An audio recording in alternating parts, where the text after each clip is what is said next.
नमस्कार. लक्षवेधीमध्ये स्वागत. अत्यंत महत्त्वाचा मुद्दा आहे. 15 दिवसात धनगर आरक्षण देऊ अशा प्रकारचं आश्वासन वचन धनगर समाजाला देण्यात आलं होतं, पण हे वचन 1 वर्ष पूर्ण झालेलं नाही. पूर्ण झालंय तरीसुद्धा पाळण्यात आलेलं नाही किंवा ही या वचनाची पूर्तता झालेली नाही आहे. नेमकं धनगर आरक्षण कशामुळे बारगळलं आहे याविषयीचा वेध मी घेणार आहे. कारण धनगर समाजाला आरक्षण मिळावं यासाठी राष्ट्रवादी काँग्रेसचे सर्व नेते अजितदादा पवार, शशिकांत शिंदे सर्व दिग्गज आज विधानसभेत उतरले होते. धनगर समाजाचा जो वेश आहे तो वेश करून ते सगळे अधिवेशनात आले होते. 1 वर्षभरापूर्वी म्हणजे 8 महिन्यांपूर्वी याच लोकांची सत्ता होती, त्यांना आरक्षण देता आलं नाही आणि आता नवीन सरकारला आरक्षण देता येत नाही म्हणून हे सर्वजण आज विधिमंडळात आंदोलन करत होते. कुठल्या अडचणी आहेत आणि नेमकं काय होतं आहे याविषयीची मी चर्चा करतोय. या चर्चेत सहभागी होतात महादेव जानकर, आमदार, राष्ट्रीय समाज पक्षाचे. ते भाजपचे सहयोगी आहेत. विधानसभेच्या निवडणुकांमध्ये ते भाजपच्या बरोबर होते. रामराव वडकुते, आमदार, राष्ट्रवादी काँग्रेसचे. धनगर समाजाविषयी त्यांनी जे आंदोलन केलं आहे त्याच्यामध्ये ते अग्रभागी होते. संजय सोनानी, भटक्या विमुक्त समाजाचे अभ्यासक, या चर्चेत सहभागी होत आहेत. राही भिडे, ज्येष्ठ पत्रकार, पुण्यातून या स्टुडिओ चर्चेत सहभागी होतील. वसंत पुरके, माजी उपसभापती, माजी उपाध्यक्ष विधानसभेचे आणि माजी शिक्षण मंत्री, या चर्चेत सहभागी होत आहेत. या सर्वांशी चर्चा करण्याआधी धनगरांचं आरक्षण नेमकं काय आहे, काय मागणी आहे आणि आज विधिमंडळात काय झालं हा एक रिपोर्ट पाहूया. हे सरकार धनगर समाजाला 100% न्याय देईल आणि देईलच.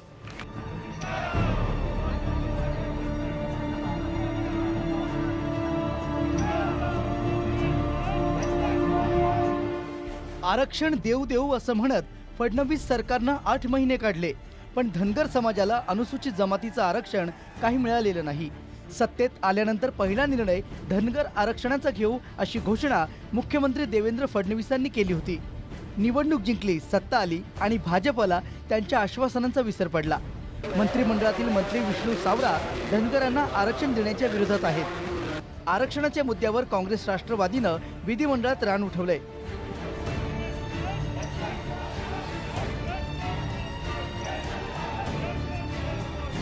भाजपनं धनगर समाजाची दिशाभूल केल्याचा आरोप अजित पवारांनी केलाय. आमचं सरकार येऊ द्या, आम्ही पहिल्या कॅबिनेटमध्ये धनगर समाजाला आरक्षण देऊ. वास्तविक धनगर समाजाला त्यांना 8 महिने होऊन गेले तरी आरक्षण देता आलं नाही. कशा पद्धतीनं लोकांची दिशाभूल ह्या लोकांनी केलेली आहे. जेव्हा भाजप विरोधात होती तेव्हा भाजपनं आंदोलन केली. ती आंदोलनं, ती आश्वासनं वेगळी होती काय असा सवाल उपस्थित केला जातोय. मतांच्या करता धनगर समाजाचा वापर केला गेला, परंतु सत्तेत येऊन वर्षभर झालं तरीही त्या प्रश्नाला पुढं नेण्याचे काही कारवाई झालेली दिसत नाही. सत्तेत असलेले आरक्षणाचा निर्णय घेत नाहीत आणि विरोधात असलेले आरक्षणासाठी रान उठवतात. ही बाब निदान धनगर आरक्षणासाठी तरी लागू पडते. राजकीय पक्ष आरक्षणाच्या नावावर धनगर समाजाला झुलवतायत का असा प्रश्न धनगर समाज बांधवांना पडलाय. राजू सोनवणेसह हेमंत बिर्जे, जय महाराष्ट्र, मुंबई. मी सर्वात आधी जातो संजय वडकुते यांच्याकडे, रामराव वडकुते यांच्याकडे. रामरावजी, मला हे सांगा की आज तुम्ही जे आंदोलन केलं आहे ते कशासाठी आंदोलन केलं आहे? म्हणजे धनगर समाजाला आरक्षण मिळालं नाही वर्षभरात यासाठी की आताचं जे सरकार आहे ते फक्त आश्वासन देत होतं, प्रत्यक्षात कृती करत नाही म्हणून हे आंदोलन आहे? प्रत्यक्षात 1 वर्ष झालं. आज बारामतीचा मोर्चा होऊन आज पूर्ण वर्ष होतंय. बारामतीमध्ये येऊनच त्यावेळेचे भाजपचे प्रदेशाध्यक्ष आणि आत्ताचे मुख्यमंत्री माननीय देवेंद्रजी फडणवीस यांनी त्या बारामतीमध्ये सांगितलं होतं की आमचं सरकार येऊ द्या, तुम्ही आम्हाला मदत करा. पहिल्या कॅबिनेटमध्ये धनगर समाजाचा प्रश्न आदिवासीचा आम्ही सोडवणार आहोत, अशा प्रकारचं आश्वासन देऊन आज पूर्ण वर्ष झालंय. वास्तविक पाहता पहिल्या कॅबिनेटमध्ये हा निर्णय घेण्याचं ठरवलं होतं. तुम्हाला माहीत असेल, त्याच्यानंतर 4 जानेवारीला त्यांनी नागपूरमध्ये मेळावा घेतला. लोकांना असं वाटत होतं की इथं देवेंद्र फडणवीस आता जाहीर करतायत. त्या ठिकाणी त्यांनी हे सुद्धा कबूल केलं की धनगर समाजाच्या मतामुळे मी अध्यक्ष झालो, आपल्या मुख्यमंत्री झालो आणि आज मी धनगर समाजाचा प्रश्न सोडवणार आहे, परंतु माझ्याकडे काही अभ्यास नसल्यामुळं ॲडव्होकेट जनरलचा सल्ला मी 15 दिवसात घेतो आणि 15 दिवसात निर्णय घेतो. याला सांगून सुद्धा 6 महिने झाले. म्हणजे तुम्ही सत्ता मिळवताना आम्हाला 15 दिवसामध्ये पहिल्या कॅबिनेटमध्ये करतो म्हणले. आमचा अभ्यास पूर्ण झाला असं बारामतीत सांगता आणि आता नव्यानं ॲडव्होकेट जनरलचा सल्ला म्हणता. कधी कधी मराठ्याचं आणि मुसलमानाचं आरक्षणाचं भाषा झाला तशा प्रकारे होऊ नका म्हणता. वास्तविक पाहता त्यांना सुद्धा माहीत आहे की असं काही नाही. 1956 मध्ये घटनेमध्ये 36 नंबरवर 47 ज्या यादी आहे 47 लोकांची आदिवासीची, त्याच्यामध्ये 36 नंबरवर धनगड ओराण ही जात आदिवासीमध्ये आहे. महाराष्ट्रात धनगड नावाचं एकही कुटुंब नाही. ठीक आहे मी येतो ते डिटेल्स आपण नंतर तुमच्याकडून घेतो. महादेव जानकर, आता तुम्हाला जर 15 दिवसात आरक्षण मिळणार होतं, तुम्ही सगळ्यांना मतदान केलेलं आहे. 15 दिवसाचे नाही 365 दिवस पूर्ण व्हायला आलेत, म्हणजे 8 महिने राज्य सरकारचे होत आहेत, 1 वर्ष केंद्रामध्ये होत आहे. तुम्ही सत्तेमध्ये अजून का आहात सांगा? कारण का ज्यांना 65 वर्ष देता आलं नाही ते सत्तेत असताना त्यांनी रिपोर्ट का पाठवला नाही? आत्ताशी 8 महिने झालेले आहेत आणि मला राजकारण करायचं नाही. धनगर समाजाला आदिवासीची सवलत अंमलबजावणी झाली पाहिजे, त्यासाठी या देशात पहिला मोर्चा महादेव जानकरनी काढला होता. नाही ते महादेव जानकर, आता मी तुम्हाला महादेव जानकर म्हणून तुम्हाला बोलवलं नाही. तुम्ही सरकारमध्ये आहात, भाजपचे सहयोगी पक्ष आहात, बोला आता. बरोबर. परंतु आणि देवेंद्र फडणवीसचं सरकार धनगर समाजाला 100% न्याय देईल हा मला भरोसा आहे, विश्वास आहे आणि म्हणून आम्ही त्यांच्याबरोबर आहोत सर. नाही पण काय झालं नाही, 8 महिने झाले आम्हाला ना. थोडी संधी द्या. नाही महादेव जानकर 8 आम्हाला महिने अजून झाले. संधी द्या, तुम्ही सर. सगळ्या धनगर हो, समाजाला बरोबर आहे, परंतु- सोबत नेलं आणि भाजपला मतदान साहेब, करा, काय- देवेंद्र फडणवीसांना मतदान करा असं तुम्ही सांगितलं की नाही? लोकांनी मतदान केलं. हो बरोबर आहे, मी सांगितलं महायुतीच्या नेत्यांना मतदान करा, त्यासाठी आम्ही प्रयत्न केला, समाजानं साथ दिली. पण समाजाची प्रतारणा करणार नाही राष्ट्रीय समाज पक्ष. भारतीय जनता पार्टीकडून ते करून घेण्यासाठी कटिबद्ध आहे, एवढं मी आपल्याला आश्वस्त करू चला शकतो. ठीक आहे. वसंत पुरके या चर्चेत सहभागी होतात. वसंतजी जरा थांबा, रामराव यांना बोलायचं. रामराव बोला पटकन. साहेब, पहिल्यांदा मी तुमच्यामध्ये दुरुस्ती करू शकतो. हे आता सहयोगी राहिले नाहीत. हे पहिल्यांदा प्रथमतः आमदार भाजपचे आहेत हे आपल्या मी निदर्शनास आणून देतो. हो बरोबर. त्यांनी भाजपचं पद स्वीकारलेलं आहे. त्याच्यामुळे सहयोगी सदस्य आपण जे म्हणता याच्यामध्ये मला दुरुस्ती सुचवायची, हा बोला. कारण ते आता मंत्री होणार, ते भाजपचे मंत्री होतात असं ते म्हणतात. म्हणजे त्यांनी आता जे आमदारकी स्वीकारली त्याचा एबी फॉर्म हा भाजपचा आहे. राहता राहिला प्रश्न, आपल्याला माहित आहे की यांनी त्यावेळेस समाजाला दिलं होतं. आमचं म्हणणं आहे तुमचा पक्ष तुमच्या जागी राहू द्या. तुम्ही समाजाला दिलेला शब्द पाळण्याकरता तुम्ही तुमच्या सरकारला वेटीस धरा, काय करायचेच करा. पण तुम्ही तुमच्या फडणवीसांनी आमचं 65 वर्ष नेहमी काढतात. आम्ही कधी अशी कबुली दिली नव्हती की आम्हाला सत्ता द्या मग आम्ही तुम्हाला आरक्षण देऊ. यांनी आम्हाला शब्द दिलेला आहे.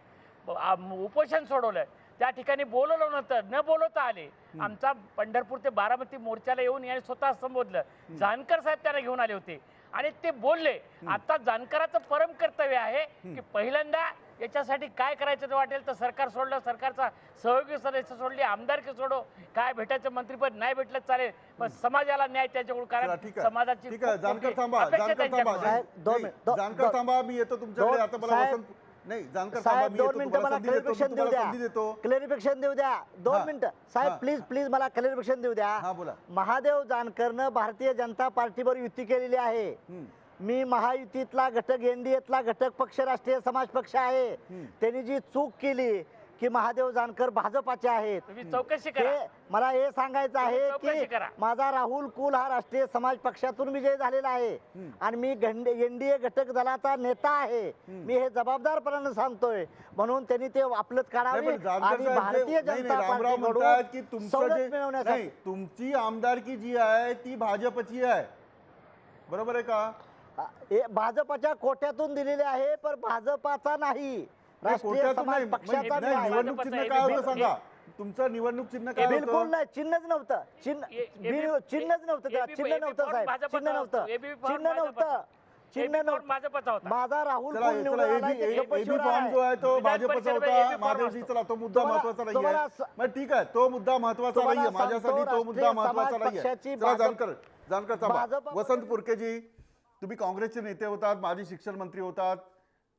मला हे सांगा की धनगरांच्या आरक्षणाच्या संदर्भात चे नेते म्हणजे पृथ्वीराज चव्हाण असतील, राष्ट्रवादी काँग्रेसचे नेते असतील, आज धनगर समाजाचा वेश परिधान करून विधानसभेमध्ये आले होते, विधिमंडळात आले होते. धनगरांचं आरक्षण जे आहे ते दिलं पाहिजे का, आणि जर दिलं जात नसेल तर कशामुळे दिलं जात नाही? महोदय, धनगरांचं आरक्षण ही मुळात हीच घटनाबाह्य बाब आहे. जे लोक या धनगरांची बाजू घेऊन मतांसाठी जोगा मागतात हे सगळे भाडोत्री नेते आहे.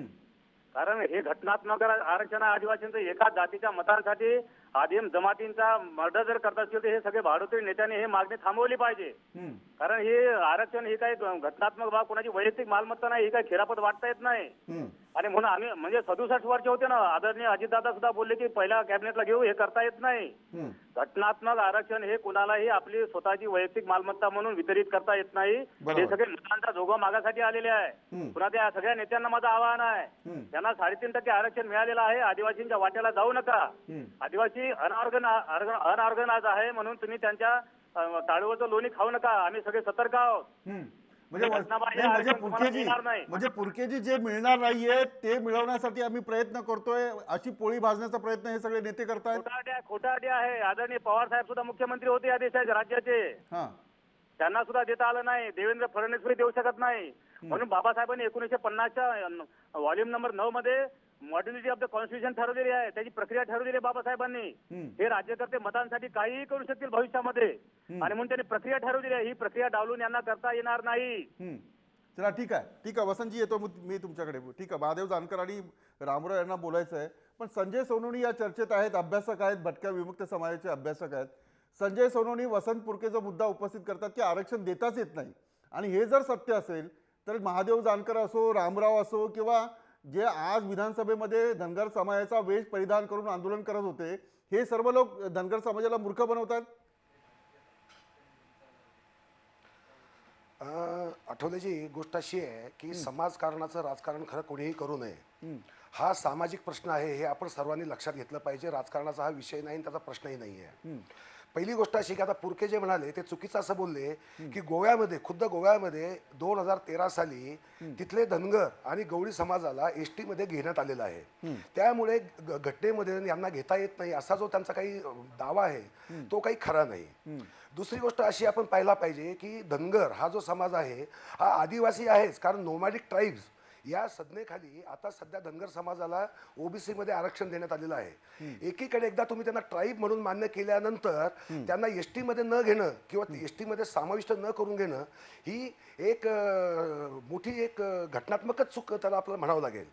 तिसरी गोष्ट अशी की कालेलकर आयोगाने 1955 साली कालेलकर आयोगाने स्पष्टरित्या असा उल्लेख केलेला आहे की धनगर समाज हा अत्यंत अमानवी स्थितीमध्ये जगतो आहे. त्यांची स्थिती अत्यंत हलाखीची आणि अत्यंत कष्टाची आणि दुर्दैवी आहे. या समाजाला शेड्यूल ट्राईब्समध्येच स्थान मिळायला पाहिजे. दुर्दैवाने कालेलकर आयोगाचा अहवाल मान्य झालेला नाही. त्यामुळे दुर्दैवाने असं झालं की पुढे नंतर धनगर समाजाने कोणतंही प्रेझेंटेशन 66 साली खरं म्हणजे संधी होती, पण धनगर समाजाचंच अज्ञान एवढं आहे, एवढं गहन अज्ञान आहे की देशभरातल्या आदिवासी समाजांनी आपल्या या समावेशासाठी मागणी जरी केली असली तरी धनगर समाजाचा असा एकमेव समाज आहे की त्याच्याकडनं मागणी गेलीच नाही, कारण त्यांना समजलंच नाही, माहीतच त्यांना पडलं नाही. तिसरी गोष्ट अशी आहे की डॉक्टर PK मोहंती हे एन्सायक्लोपीडिया ऑफ इंडियन ट्राईब्स मध्ये स्पष्टपणे म्हणतात की महाराष्ट्र हे एकमेव असं राज्य आहे की ज्याने NT आणि VJNT अशी कॅटेगरी केलेली आहे. खरं म्हणजे NT आणि VJNT म्हणजे नोमॅडिक ट्राईब्स आणि विमुक्त जमाती ज्या महाराष्ट्रातल्या आहेत त्यांच्यासाठी खरं म्हणजे ओबीसीमध्ये स्थान न देता त्यांचं स्थान ST मध्येच असायला हवं असं डॉक्टर PK मोहंती त्यांच्या एन्सायक्लोपीडियामध्ये सुद्धा म्हणतात. आणि हा कोश एन्सायक्लोपीडिया भारताची ओळख म्हणून आधुनिक काळातला जागतिक पातळीवरची ओळख त्याची मानली जाते. असं असतानाही आतापर्यंत असं आपल्या लक्षात येईल की राजकारणी लोकांनी पक्ष कोणताही असो धनगर समाजाच्या अज्ञानाचा, त्यांच्या दुर्दैवी हलाखीच्या स्थितीचा गैरवापर केलेला आहे. दरवेळेस आश्वासनं देऊन त्यांच्या तोंडाला पानं पुसलेली आहे. आणि आता हा मार्ग घटनात्मकच झालेला आहे. इथे नेते काय म्हणतात आणि काय म्हणत नाहीत याला फारसा अर्थ उरलेला नाही, कारण लोकांना खोट्या आशेवर ठेवणं सुद्धा अत्यंत चुकीचं आणि घातक आहे असं माझं प्रामाणिक मत आहे. मला ब्रेक घ्यायचा आहे, एक छोटासा ब्रेक, ही चर्चा सुरू राहील. घेणार नाही. हर हर